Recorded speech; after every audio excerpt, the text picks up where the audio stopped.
So today we'll be taking a look at some big news for AJ Lee, a release superstar's comments, Liv Morgan, and more. Let's start things off with this disrespected superstar. This superstar in question is Mickie James. Mickie James is not only an icon for women's wrestling, she's an icon and legendary figure in wrestling overall. Her career has been over 20 years long now, and she has spent a lot of those years in WWE.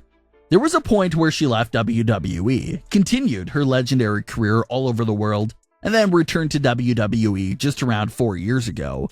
Mickie James first returned to NXT. Everyone was hyped. Then she made a surprise return on SmackDown, right around the same time frame, and that began her main roster return run. She aligned herself with Alexa Bliss. That was probably one of the very few highlights from these last 4 years for her.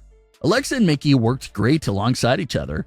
But as the years went by, WWE never really got the ball rolling with Mickie again after that. From 2017 to 2021, you're going to have a hard time recalling a Mickie James storyline after splitting with Alexa Bliss because there were barely any. Mickie James hung around and competed every here and there, but no actual deep storylines ever started with her. The closest Mickie ever got was late 2020. That's when WWE started to use Mickie James in that classic narrative of a longtime WWE veteran looking for one last title run. That was the narrative that they were going with for Mickie James. Mickie James did eventually get her title match, but lost. There was another match on Raw that had a very weird finish where they said Mickie tapped, but she didn't tap, and even she seemed confused. Doesn't seem like that was a part of the story though, because that was the last time we really saw Mickie James on TV. Mickie would go on the sidelines for a few months before being cut from the roster a few months ago. She also went through that whole situation on Twitter by putting WWE on blast, by revealing that they give release superstars their belongings in big garbage bags with their names taped onto the bags. Mickie's release did come as a surprise to many because there's still so many ways to use Mickie in WWE. Given her experience and legendary career, she could have stuck around to give some advice and guidance for the younger women and the next generation of women's wrestling. She probably could have stuck around, even as a producer, and have an impact on women's wrestling in that fashion. Just anything like that. Well, Mickie James was recently a guest on Busted Open Radio and had a lot to say about feeling disrespected. She had this to say: "I try to stay humble and I feel very respected in a lot of situations, but I felt a lot of that I don't deserve. Like, had I not put up with enough stuff at this point 20 some years in the business? Granted, I was in the company for 15 years, but I think it's because I've been wrestling on television for 15 years. If you think about it, I didn't win the championship once in my last 4.5 years there. Not once. I was kind of in the title picture, but it never really had a payoff or anything like that. It was just kind of, I don't know." So that seems to be one of Mickie's arguments. She was back for 4 years, was briefly involved in the title scene, but there was no real payoff. Another thing that Mickie and others have brought back up in the past was age.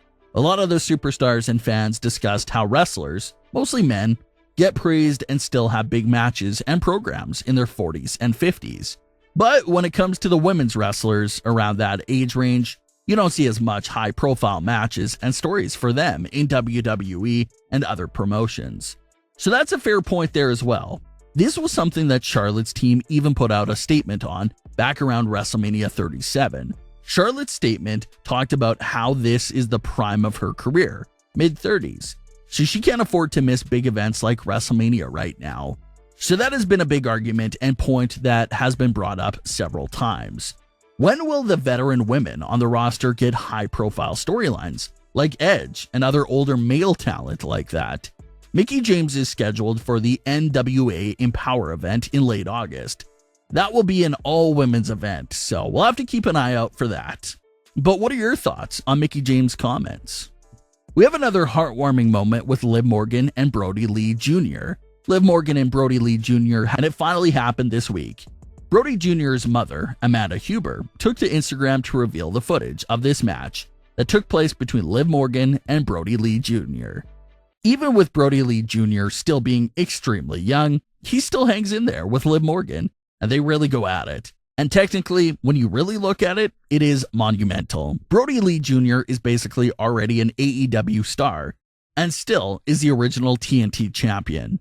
So we basically have a WWE superstar versus AEW champion theme going on here with this match. Even Liv Morgan reacted on Twitter, confirming that it was in fact her first intergender match of her entire career. She had this to say: "My first intergender match, and I'm so happy it was with -1. It was so great seeing you guys. Again, Liv 0, Brodie 1. Until next time." So it seems like Liv is even calling Brodie the winner of that match. So we'll see if they ever have a rematch down the line. Let's get into the other big news for AJ Lee. AJ Lee put the women's division back on the map during her career at the time, where it seemed like WWE couldn't care any less about the women's division.